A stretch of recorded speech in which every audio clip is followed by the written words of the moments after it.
Hello YouTube, Gage here bringing you another video. In this video I want to go over the team I use to auto 5-1.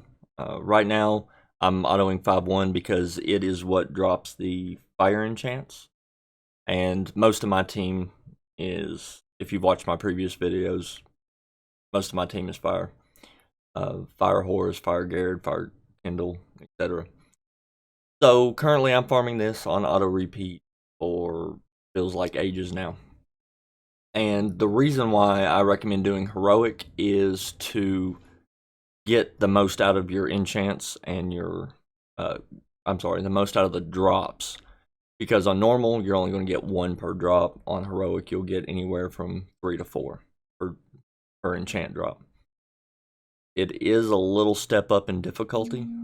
So I am running a ultra safe team. I'm bringing Kalito, Arendelle, Faria, and my Kindle, my Fire Kindle, and I'm using a friend rep Dark Kindle.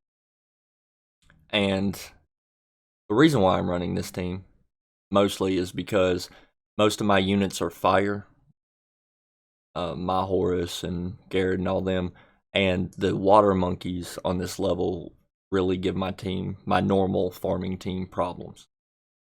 So I needed units that would run up and be able to absorb the hits while my ranged sort of pick them off. If you don't have a Kindle built, Lilas is a substitute.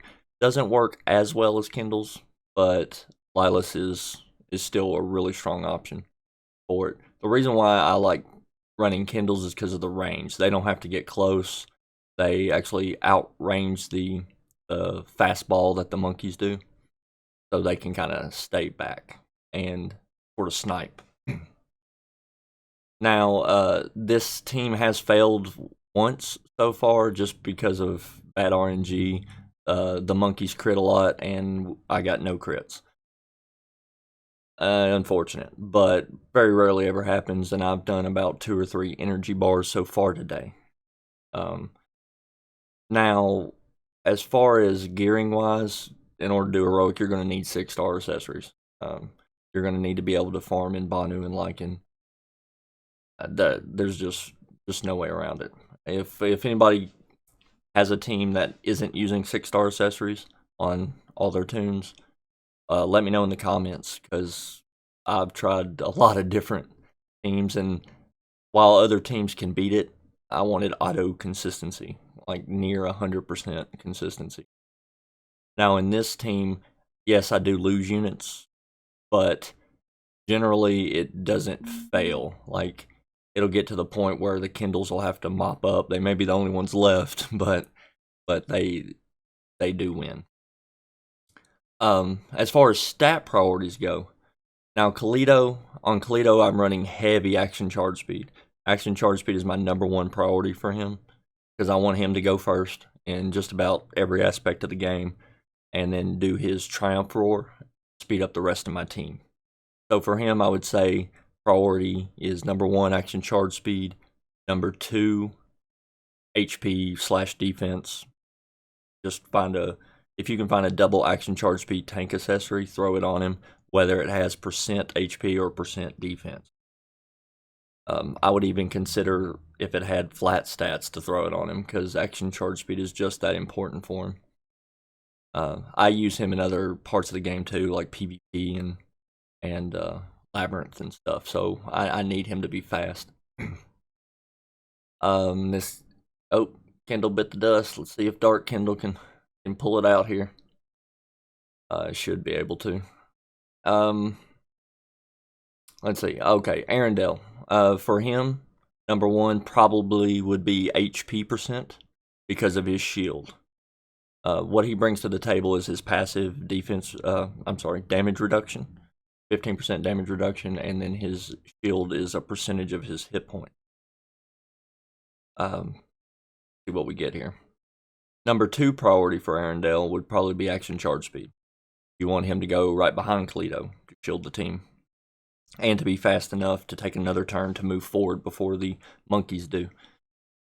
After that, I would say defense and block rate and all the other stuff.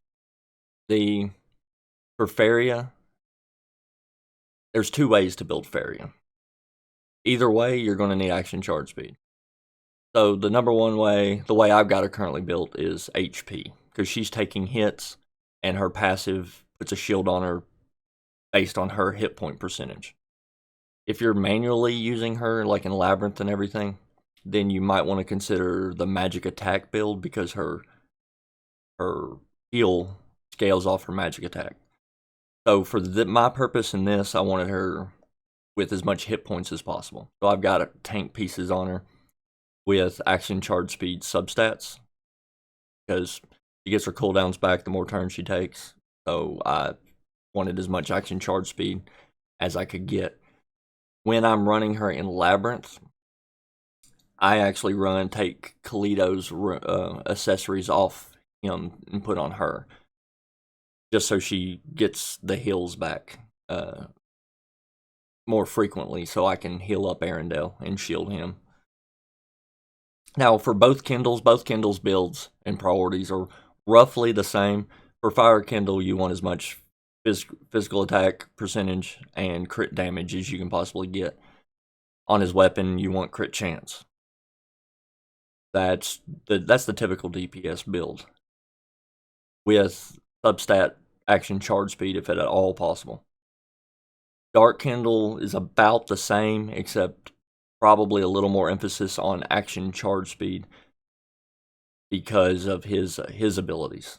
His multi-shot, I think, scales off action charge speed. Not scales, but provides more action charge speed, so he's taking turns more frequently. Fire Kindle, of course, his passive increases his critical damage. But either way, they're DPS units, and you're going to build them very, very similar to do as much damage as possible. Now, with this team, it's very important to position properly. I do run Fire Kindle lead, not because his leadership is amazing, but because of positioning. Where he'll start out at the match, he won't have to move. He won't get brave and run up thinking he's, Rocket from Guardians of the Galaxy and run up and get slaughtered. He'll actually stay. He can reach that first monkey that spawns in the middle about where Arendelle's at right now, and he can hit him.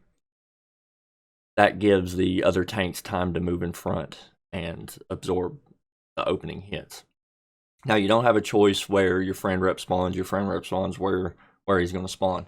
I do run Faria in the last position, because the other 2 positions seem better for the tanks. It gets them closer and allows them to move up front first. This run seems to be going a little bit better. Even though, knowing my luck, the monkey right here on his last turn will wipe out Dark Kindle. Nope, took Arendelle.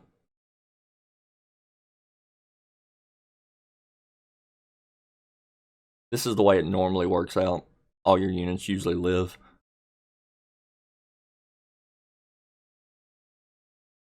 Now, I have seen some teams that run a whole lot more offensive. It's usually the people that spent their time developing dark units instead of fire units. Dark units don't have a weakness on this stage. They don't do less damage to a unit, I should say. They do at least neutral damage.